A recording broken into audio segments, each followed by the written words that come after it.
cerveja da Canelária, centro do Rio de Janeiro.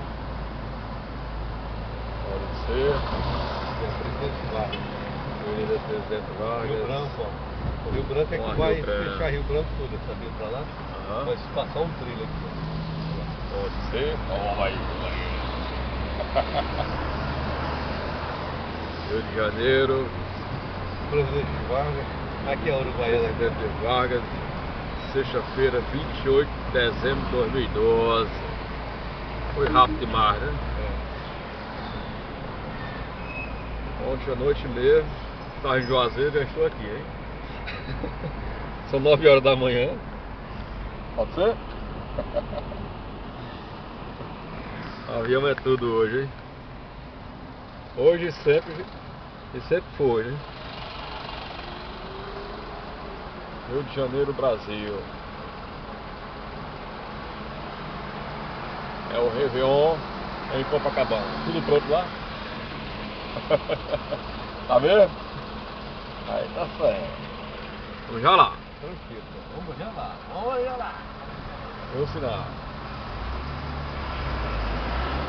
Avenida Presidente Vargas. Só lembro do tempo que eu morava aqui. Saudade do lugar, né? Eu vinha cantando a música do Tom Jobim, Samba do Avião. Samba do Avião.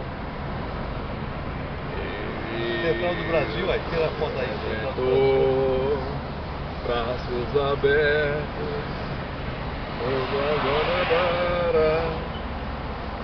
Central do Brasil. Aí tá a torre mais alta do Brasil aí. Na hora, 9 horas em ponto. Aí, horário 9 horas da manhã. É o horário que cheguei, né? Eu lembro que lá em Juazeiro são 8 horas. Juazeiro Norte, 8 da manhã. E aqui na Central do Brasil, né? 9 horas. Agora vamos se aproximar Rio de Janeiro, pro Sambódromo. Brasil. Aí o edifício Palácio vai não cair. Aham. É boa?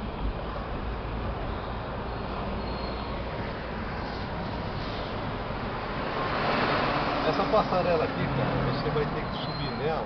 Valeu. No fluxo Tchau. à noite. Carnaval, isso aqui fecha tudo, cara. Então tem essa travessia.